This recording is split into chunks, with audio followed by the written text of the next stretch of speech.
Today's episode, I will be sailing from Key West to the Marquesas Keys. They are a remote chain of islands about 32 miles from my slip in Key West. I hope you will find this video entertaining and informative.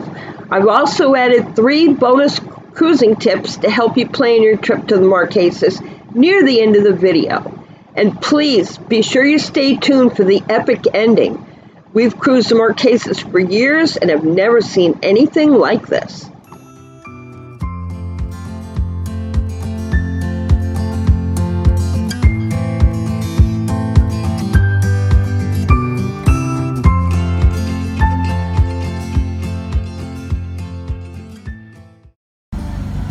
We're getting ready to go to the Marquesas or Tarpon Belly. We're not sure yet which one.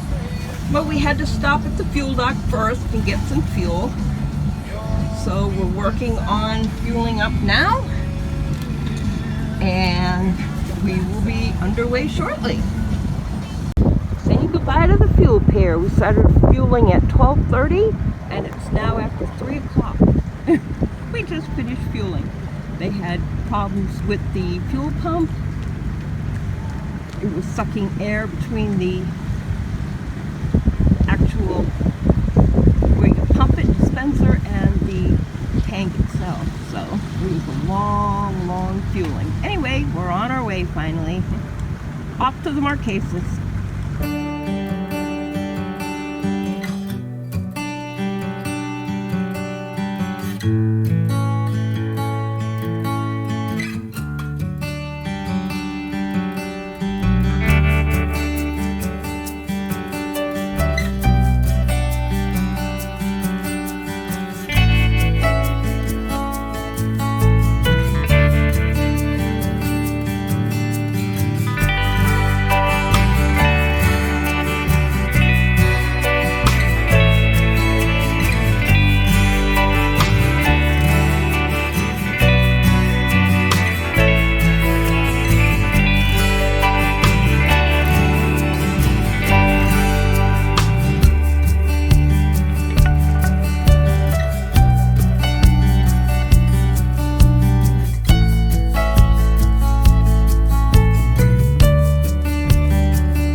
wreck.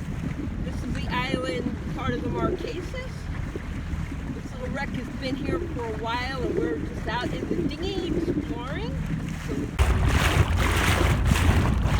Actually, it looks like it might have been a dive boat. It looks like that dive flag is actually painted on the hull. Okay, now we're entering Mooney Harbor, which is a harbor that is the inside of all the islands of the Marquesas. There's the beach we were on this morning. It's pretty shallow in here. Mark, you know how shallow it is? The max depth I've ever seen anything in there is about 4 feet. Yeah, 4 feet. We've seen some boats in there, but pretty rarely. There was a catamaran in there the last time we were here. It's tricky to get into. The real entrance for a boat is on the south side, and it's a very windy channel. Local knowledge required. Yeah, and even then you get in trouble. Last year, the year before, we came in by dinghy. Unfortunately, the tide was dropping and we almost got stuck in the dinghy. We couldn't get out. It gets that shallow. Now we've got a Carib, which is a rigid inflatable, which has a draft to it, but it was so bad we almost couldn't drag it over the flats to get out. And it was getting dark, so we learned our lesson there.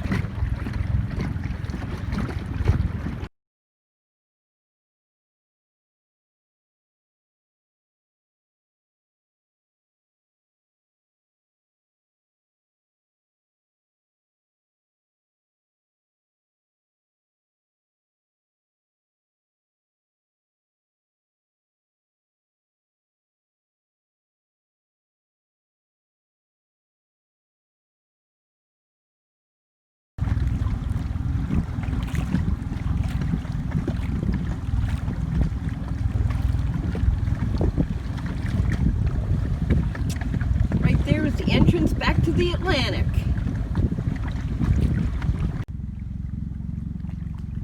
Come back now, babe.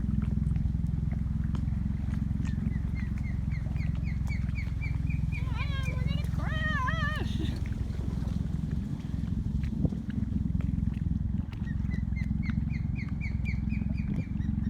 I can hear an osprey in those trees. There he is. There, oh, yes. Hopefully I'm forgetting. It's a hawk.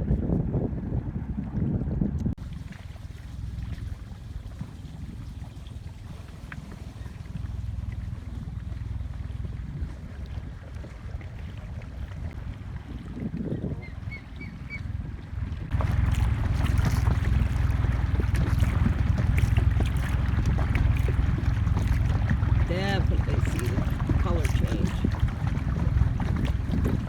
Now we're getting up to the spot where we got stuck the last time. Yeah, that was one island over. But It yeah. was? Oh, well, they all look the same.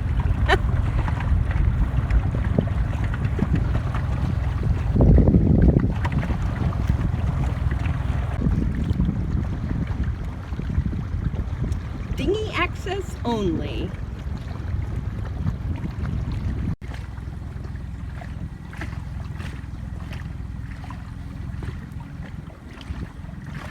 Sandbars everywhere. You can see why we were saying dinghy access only.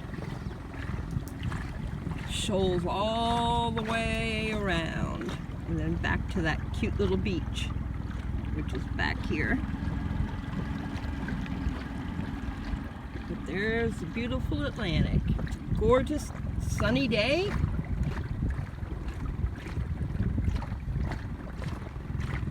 Just beautiful.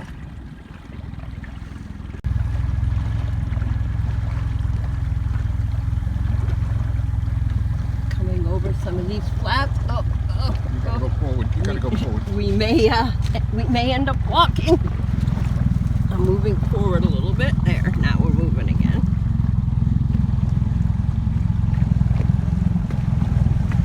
Pretty shallow in here. Right, now we're traveling along the western side again of the Marquesas, right along the beach.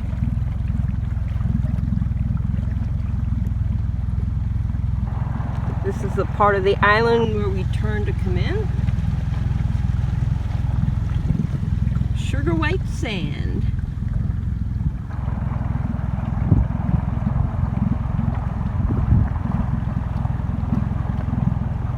Pretty much as far as you can see.